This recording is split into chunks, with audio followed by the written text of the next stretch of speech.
everybody, Tekking101 here, coming to you across the room, because today's video is going to be all about the Pika Pika no Mi, which means there's only one possible way for me to start this video off, by launching my own anime supercharged energy beam attack. Are you ready? I don't care if you are, because I've been ready ever since I was 6 years old. Alright, here we go. Guide me, Goku. Holy crap, it's working! I didn't expect that! What do I keep going, or... Okay, May! This is gonna be so freaking cool! I think something was supposed to follow that, like an explosion. I'm actually kind of glad it didn't, because, you know, this is kind of my bedroom, so if there was an explosion of considerable size, then I just wrecked my entire computer setup, and that's not good for anybody. No, I'm just kidding, of course. It was a flashlight! Alright. Oh, jeez. Okay, look, I don't think I need to tell you guys, I am not a physicist, and that's always something, like, that's difficult whenever I do these kind of videos, because I really want to go into, like, the science behind every power in One Piece. Now, some people say, like, that's not, you're thinking too much into it, you know, don't think too much about who cares what type of magma a Kainu turns into? It's magma, Matt. It's really hot and it burns things and whatever. You know, who cares if Aokiji could get down to, like, absolute zero? Whatever. He's cold. He freezes things. That's all you need to know, right? I don't know. I just feel... At least I hope that Oda, when he's coming up with these designs and these, you know, powers for characters, he at least puts a little bit of thought into, like, okay, I'm gonna give Akainu magma powers. Let's do a little bit of research on magma first. Or he's Oda. He sends somebody else to go do research. Like, hey, assistant, can you please go and do a few quick, just research some fun facts on magma so I can incorporate it into this badass character I'm making? He's like, oh, sure, Oda-sensei. But yeah, so this is the one that I was kind of dreading because it's dealing with light and things like the speed of light, and it's... Okay, let me just break this down for you, just like layman's terms, so to speak, okay? It doesn't matter if Kizaru can travel at the speed of light. It doesn't. We could probably have that debate for a long time, you know, like, because people have said, like, if he was able to actually just travel at the speed of light, like, there would be consequences for that. Like, we would definitely see in the One Piece world. Other than that, physics in the One Piece world work entirely different than here. Because if he's able to just casually just wave his hand at light speed, the devastation would be like, boom! You know, like, it would just be, like, incredibly powerful and very game-breaking. But suffice it to say, he doesn't need to travel that fast, because the speed of light is like 300 million miles per second. Okay? Now, if this was the Dragon Ball universe we were talking about here, that would just be pretty fast. You know, like, there's characters in Dragon Ball that I think have even been stated to go beyond light speed, you know? So it's like, whatever. But in the One Piece world, we're not really dealing with that kind of, like, level of speed very often, so Kizaru is easily the fastest character in all of One Piece, right? It doesn't matter if he's going 300 million miles per second. Hell, even 300 miles a second would still probably be fast enough to take that title. But it doesn't have to be that. It doesn't even have to be half that, or a 10th that, or a 20th of that. He's still the fastest, alright? So not even getting to that point. So don't even worry about that, whether or not he can actually travel at light speed. He doesn't need to. And along with that, same deal with his lasers, okay? Even if his lasers don't travel at the speed of light, they still travel so ungodly fast that unless you begin to dodge before he fires the laser, like, maybe if you ever face down Kizaru, alright, and he just happens to be in a mood that day to take you all out, because Kizaru is terrifying, and I highlighted this when I did the discussion video about him. He is terrifying because with Akainu, he's up there there in front with he's like, my absolute justice. If I run across a pirate, I'm taking you in. Kizaru, it depends what side of the bed he wakes up on. His whole motto is unclear justice, for God's sake. So he's so unpredictable. But if you ever have the displeasure of facing off against Kizaru, right, and you actually catch him raising his hand up, if you begin to dodge before he levels his finger at you, you might be able to dodge the energy laser. And it's really at a time like this that I wish I could bring an anime character into our physical world. I think we've all had that fantasy at one point, breaking down the dimensional boundaries and bringing someone here. Probably usually for, like, sex-related stuff. Like, I'm gonna bring Nami from One Piece into our physical world. She's so hot. I'm like, yeah.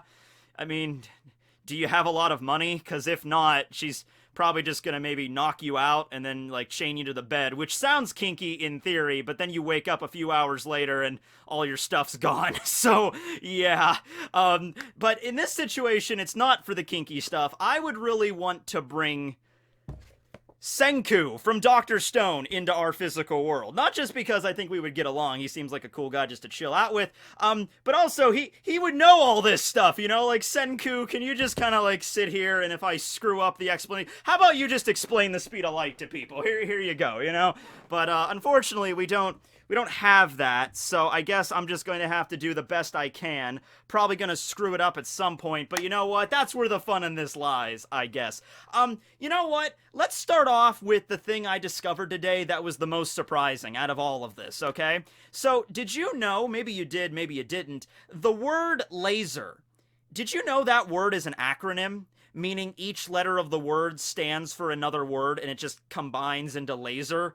I didn't know that. I seriously didn't. It stands for light amplification by stimulated emission of radiation. Okay? Makes sense when you look at the explanation. I'm like, oh, it's light, and it is certainly being stimulated, and there's radiation. Okay, makes sense, but I never thought that. To be honest with you, if you were going to ask me yesterday what the origins of the word laser are, I would probably have said, like, it was something a science fiction writer came up with back in, like, the early 20th centuries for a comic book, and then later when actual laser technology was, like, perfected or, gotten to a certain point where we can actually make that kind of stuff a reality, they decided just to take it from cause like, oh, well, they're called lasers in comic books, we actually have them now, let's just use the word. But no, it's an acronym, go figure. So, few things regarding lasers, okay, the exact effect they have on things. The name of the game here is pretty much concentrating light, directing it at an object, and then through a series of certain variables and factors, the laser that hits that, the object that gets hit by a laser is going to increase in temperature. Alright, and we've seen this in the One Piece world. We've seen this. When Zoro was fighting against Kuma on Thriller Bark, Kuma released his energy laser, which is the same kind of laser that Kizaru emits. It's based off his devil fruit, whether that means that Vegapunk figured out some way to, like, hey, Kizaru, come over here, fire your laser off at this, like, refraction unit or something, and Kizaru's like, alright, zip, zip, zip.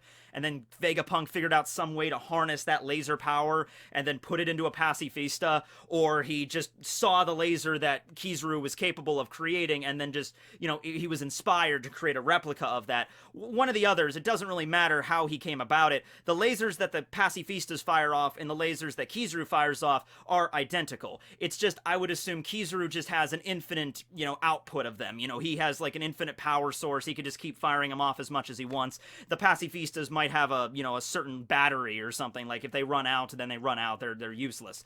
But yeah, when Kuma used that laser against Zoro, the laser struck the ground and there was like a steel beam there and it got hit and the beam just began. It didn't explode. It just melted. So he looked at it and the thing was like butter. It was like, it's like a steel or iron beam. Pretty sure it was a steel beam that was just being melted, okay? So, in that situation, we can understand what happened. There was a laser, it got shot, and it, whenever it hit the steel beam, it absorbed all that heat, and then it began, it reached the melting point, and it began to melt into a little bit of pile of goo. Alright, fair enough. Now, there's other times in the series when Kizaru has used his lasers, and yes, I'm gonna keep calling them lasers, because it sounds cooler. And then, whenever he hit, just exploded, you know, that's happened a lot too. So like I think the most, you know, famous time is when he arrived on Sabaody, and then he gets there and he, you know, there's some pirate ruffians running around. They try to shoot him, but it didn't work out too well. Kizaru just kind of went up to them and is like, "Hey, do you know where this guy Sentomaru is? 1 second here." Oh, that's good shit. I was supposed to meet him 2 hours ago, but he just isn't responding. And then so the other the pirates were like, "Ah!" They just ran away. And Kizaru's like, "Oh man, dude." And then he just kicks and launches a laser, hits one of the mangrove trees, which are huge, like the size of skyscrapers in comparison. And the tree just boom, it just explodes. Whenever every object has a certain limit on the amount of energy that can be contained in said object. And if you somehow figure out a way to pump more energy into that object than it can actually contain, then it just explodes. That's what I've heard, anyway.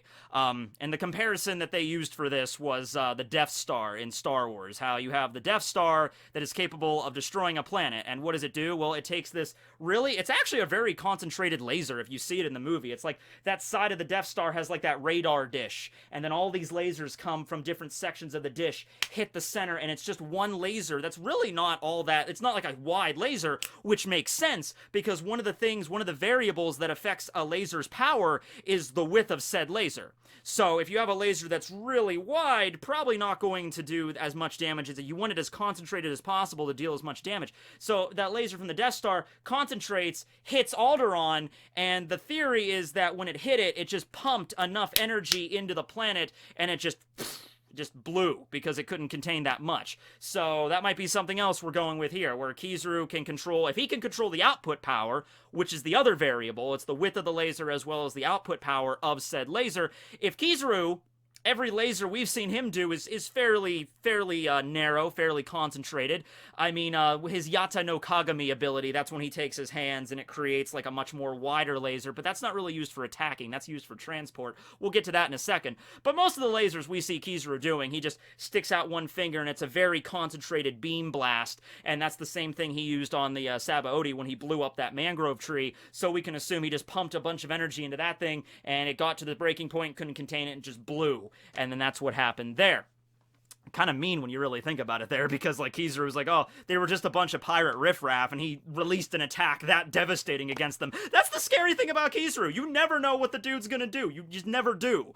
I mean, seriously, I made the joke that he's always smoking a blunt, but seriously, I mean, that's the joke that Oda's going with, is that, you know, he's this ridiculously fast character. He has the power of light, and yet he talks really slow, stoner dude. You know, that's the kind of what he does, but very unpredictable kind of guy. Okay, now, with that being said, there's other ways he's utilized his power. Let's just talk about the Yata no Kagami, because I mentioned that. This is a technique that's used much more for transport than attacking someone. It's not the death kind of laser, it's just the kind of nice little, like the laser pointer kind of laser. So what he does is he creates, all of his techniques are named after the three great, three treasures of Japan. So one of them is the Yata mirror, the Yata no Kagami. So he creates that, and then it just shoots out a wide array of light that bounces off various surfaces. And then since he can turn into light, he actually shoots the light and at the same time becomes the light, and then just kind of bounces and reflects off of various surfaces until he arrives at where he needs to be. So what he did here was, when Scratchman Apu was trying to escape and he was jumping off of the rooftops, he's just like, okay, and then ding ding ding ding, and then arrived right above Scratchman and then kicked him right into the ground. Once again, probably didn't kick him at light speed, because I would imagine if he did kick him at light speed, then Apu would just be disintegrated, because you figure, okay, you figure Hawkins was unique, because Hawkins has the devil fruit that's allowing him to get, extra lives, so you could say, alright, Kizaru kicks Hawkins at light speed, it completely disintegrates him or kills him immediately, but he has those extra lives, so that's how he can kind of get over that. But he kicks Apu, he doesn't have that same protection, he gets slammed in the ground. That wasn't light speed, but still, it was fast enough, and, speed equals weight. It was fast enough and hard enough to deal some pretty successive damage there. Okay. So, the interesting thing about the Yata no Kagami that I looked into is another factor that affects what a laser, is going to, how much heat is going to be absorbed into it. Aside from just the width of the laser and the strength of the laser, is the color of the object. Because this is something I found out when I was like in elementary school. I don't, when you found out about it, but I assume it was something probably pretty rudimentary. White reflects light.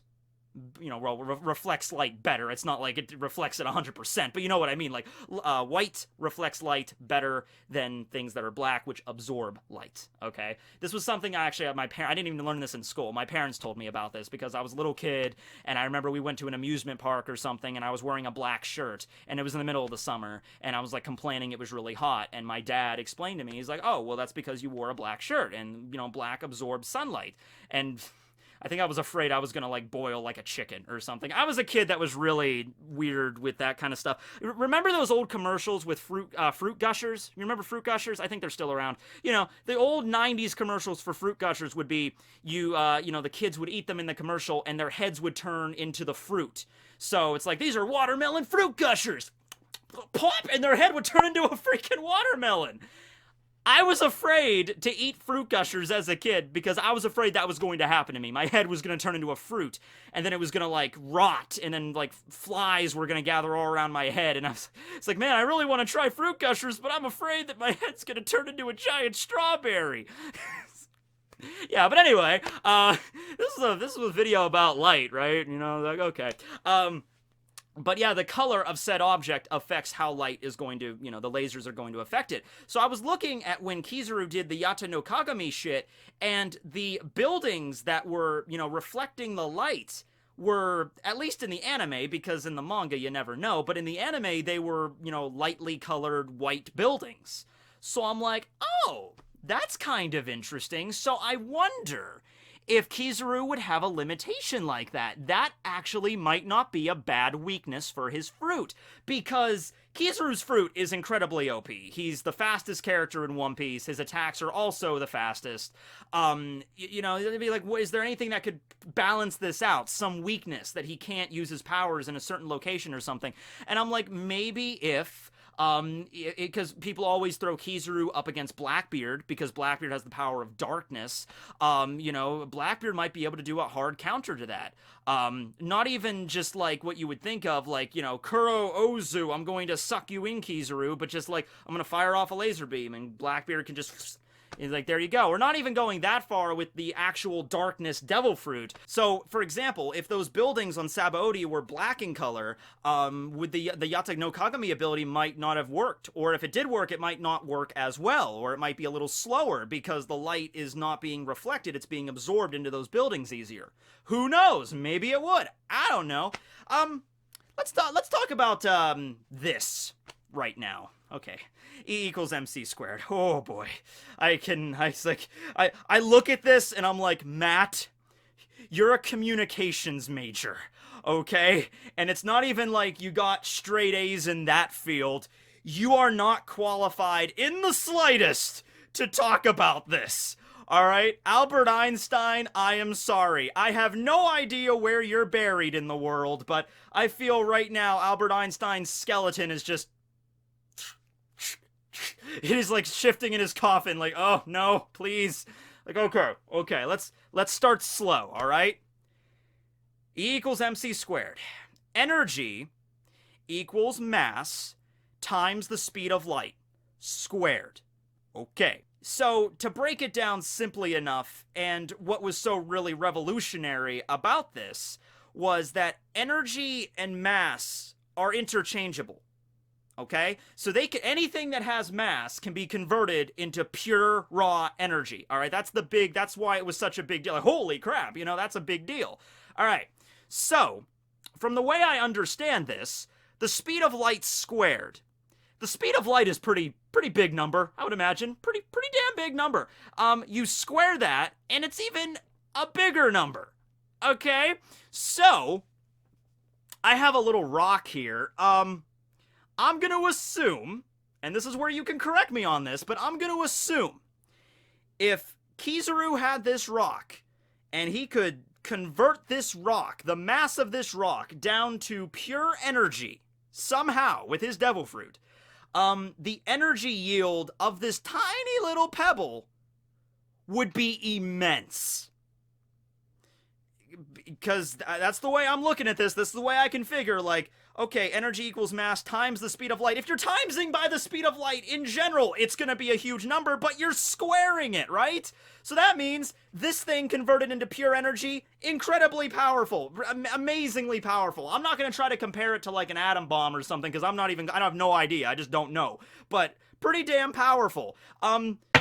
This pen, this pair of scissors, I don't know, this little scrap of paper with my notes on it. Like, even if you convert this to pure energy, it would probably be a lot of it, right? So that's what people have been throwing out there. Like, if Kizaru's awakening power is the ability to affect anything around him, where he can like convert things into, you know, energy, then that would be end of the world, basically. Other theories, and the thing that I mentioned in the He No Me video, is like, if he awakened his fruit, like what effect would he have on the weather, or at least on the environment. Maybe saying the effect he would have on the weather was a little bit too presumptuous, just because from what we've seen with Akainu and Aokiji, and you know, you always have to figure maybe what they were really doing, because it's only been stated that an awakened devil fruit can affect the area around you, like the ground and stuff. That's the way we've usually seen it. Okay, so it might be more of like when Aokiji and Akainu were fighting on Punk Hazard, Aokiji's, like, he was using his awakening, so the entire ground around Punk Hazard where he was fighting became a frozen tundra wasteland. Alright, and it's just because of the way he permanently altered the ground, then the weather would also necessarily change as well. Okay? And then on Akainu's side, like, from what we understand, Punk Hazard was just a flat, barren wasteland. So maybe just using his magma powers, volcanoes managed to just erupt out of nowhere. That's what his powers were so intense there. Sorry, I burped, but whatever, you know, like, it's like, I'm gonna keep using my magma powers, I'm gonna awaken them, and the ground just literally shifts, even if it's not the correct, circumstances for a volcano to exist in that environment.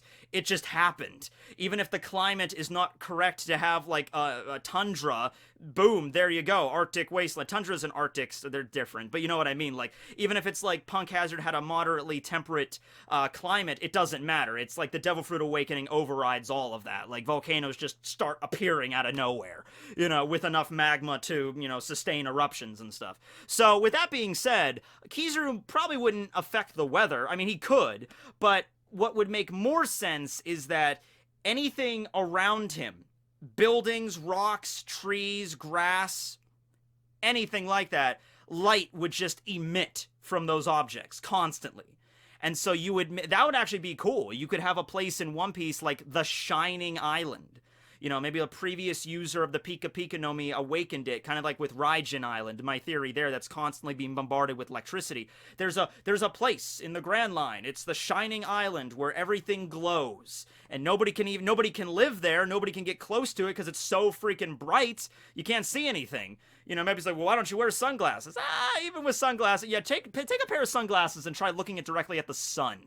Actually, don't hold me liable for that. Don't do that, please, for the love of God. Not a good idea. Of course, there's also things like, you know, UV radiation and everything that just don't look at the sun, period. But my point is, it could be so bright that it doesn't matter what you're wearing, eye protection, it's still going to be so bright that unless you constantly walk around with some kind of welding mask on 24/7, you're not going to be able to see anything. It's possible. Something like that could exist, right? Okay, so we talked about the lasers and the Yata no Kagami. Let's talk about his sword. The Ama no Mona Kumo. It's like the sword of the gathering clouds in the heavens, you know, something like that. Okay, so this is something that I just don't understand at all. This is something I just don't comprehend. Because it's like, the way it was used against Rayleigh, it was like he's converting light into something has like solid matter to the point where, you know, you can hold a sword and clash with another sword. And just the way I understand that, that's not how photons work. but maybe it is in some way, in some sort of circumstances, you know, photons could mimic a solid, but I don't understand really how that worked there. Or unless, I guess, if he bunched enough photons together, then, you know, whatever they hit, it would still, like, I don't get it. The only other way I can get it is if you include, like, hockey into the mix, which is a fictional concept from One Piece alone, where you could take light and shape it into a sword using hockey, and it has all the features of, like, you know, having physical matter and, you know, hitting stuff and stuff just with hockey. That's the best way I can describe the sword. But once again, it's like the three treasures of Japan. So there's the Yusekai no Magatama, the heavenly jewel that he uses as, like, rapid-fire Gatling laser attack.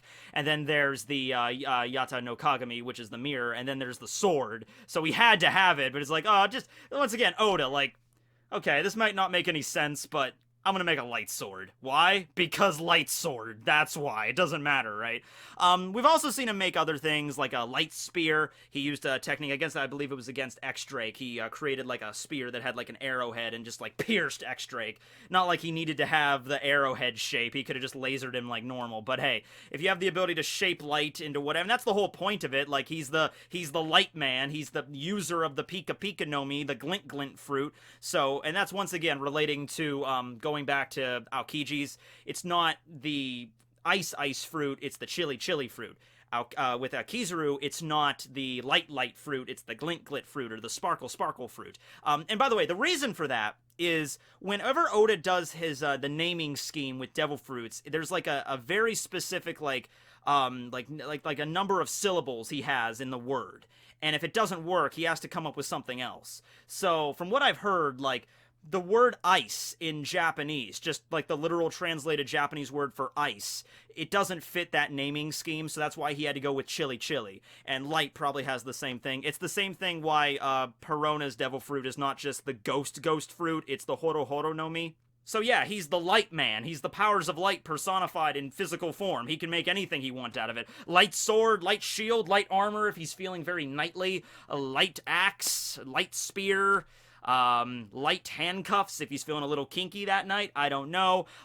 Giant light monkey, which is something we probably are going to see in the future, because all the other admirals had some sort of ability that was based off their epithet. So Akainu had the red dog, you know, which is like a dog face made out of magma that attacked the enemies. And then Aokiji had the blue pheasant, which is, his name is, you know, literally blue pheasant. So Kizaru, I think, is the only admiral, and also Fujitora as well. Fujitora has never shown off a, like, you know, like a purple gravity tiger, you know, move. So Kizaru probably, you know, if he can make the shape of a sword and everything, he could probably make a giant monkey. I'm picturing it as kind of like the symbol monkey, that old toy with the symbols. Like, he makes a giant monkey with the symbols around you, and you're like, oh crap, ching! And then, like, wicked fast, those symbols just clash together and just destroy you and just crush you, and then that's it. Or just the heat just gets pumped, the energy gets pumped into you, and your body just explodes. That would be cool. I want to see that. I want to see that now, that ability with Kizaru. But other than that, I got nothing else. This is something that, like, look, if you really are studying this field, if you're really into this, or if you're like Senku or something, even if you're not that into One Piece, I would recommend you watch just the scenes, or just read just the chapters with Kizaru and make a video about that. That would be a good way to get some hits, because I guarantee you, if there's somebody that actually knows how all this stuff works and made a video about it, like, okay, I'm an actual scientist and I know all this stuff about the, you know, light and, you know, all that stuff. Let me watch this and, like, critique it. I think that would be rather popular on YouTube. So there's a career option for you, aspiring scientists or current scientists. All right, that's it. So, with that being said, let me close out by saying that this week, Thursday, which is Thanksgiving here in the United States of America, which is pretty much just another day in every other part of the world, but we will be holding the first ever Shanksgiving. What is Shanksgiving? I have no idea. Someone recommended, we need a Shanksgiving, and I'm like, okay, we're doing Shanksgiving. It's gonna be related to Shanks in some way, I guess, but I don't know what I'm gonna do, but it sounds cool, and that's why we're doing it. Shanksgiving! Signing out.